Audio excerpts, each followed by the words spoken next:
আমার ফেসের এক্সপ্রেশন দেখেই বুঝতে পারতেছেন যে আমি অনেকটা বিরক্ত বা আমার মন খারাপ। এর কারণ কি জানেন? যে এই যে বিড়াল নিয়ে যাইতে হচ্ছে। আমরা যাচ্ছি এটা দাওয়াতে, বাট সেখানেও বিড়াল নিয়ে যাইতে হচ্ছে। কারণ আমার বউ বাড়ি যাবে, সে কয়দিন বাড়ি থাকবে, সাথে বিড়ালগুলোও তারে দিয়ে আসবো।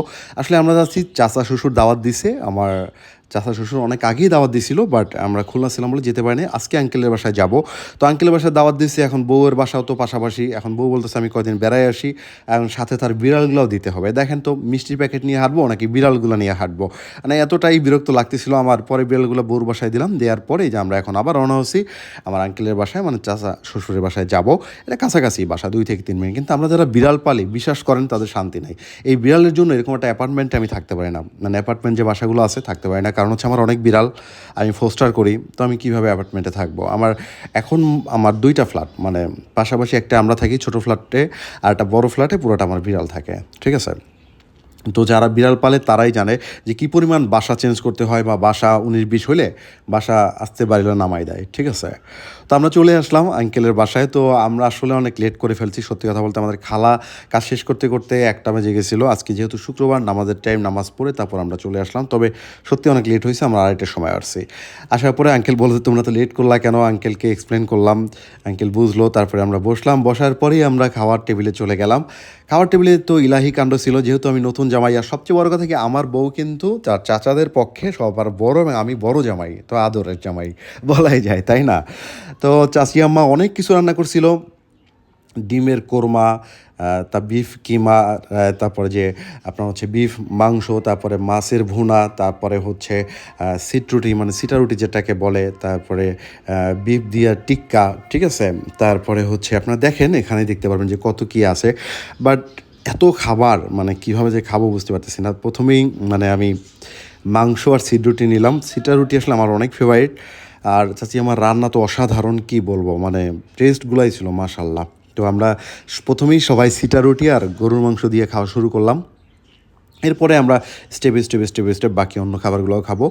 আর রোস্ট করছিল, মানে কোনো কিছু কমতি রেখে নাই। মানে ওই যে বললাম, আমি বড় জামাই, আর বড় জামাইয়ের আদর আপ্যায়ন কিন্তু একটু বেশি হয়, এটা তো আপনারা সবাই জানেন। আর আমি আবার কি একটু ভোজন রসিক পেটুক তো আমি একটু বেশি খাই সব কিছু। তো প্রতিটা খাবারই খুব মজা হয়েছিল, সত্যি কথা বলতে। স্পেশালি মাছ ভুনাটা আমার কাছে এত ভালো লাগছে যে কি বলবো।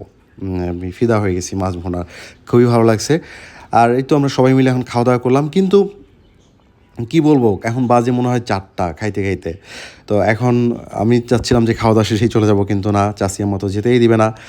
খাওয়ার পরই চলে আসলো পায়েস, সেমাই। চাচি আম্মার হাতের পায়েসটা অনেক মজার। মানে এটা আপনি একবার খাইলে মনে হয় বারবার খাই।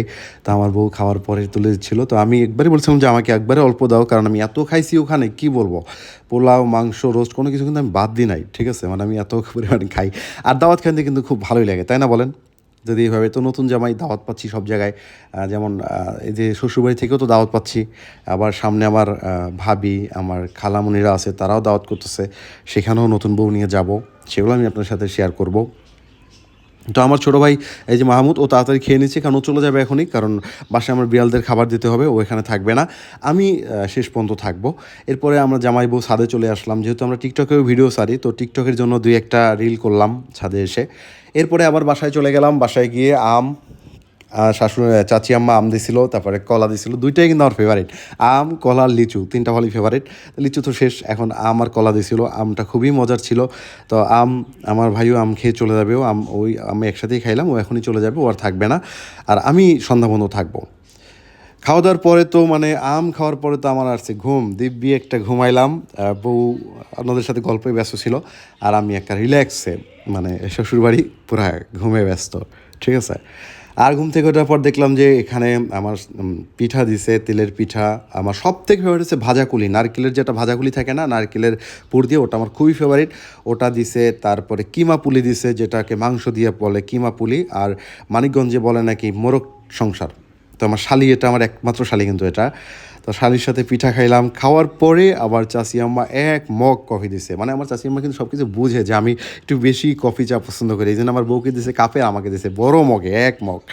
তো সত্যিই খুব ভালো লাগলো, এত আপ্যায়ন করছে, মানে চাচি আম্মা, আমার চাচা শ্বশুররা, মানে সত্যি আমি বিমোহিত। আর তারা আমাকে গিফট দিছিল, সেটা দিছে, সেটা আর বললাম না, কিন্তু খুব ভালো আমাকে একটা অ্যামাউন্ট দিছে। তো বুঝেন তো, জামাই বলে কথা, হ্যাঁ। তো ভালো থাকবেন সবাই, শেয়ার করলাম ব্লগটা।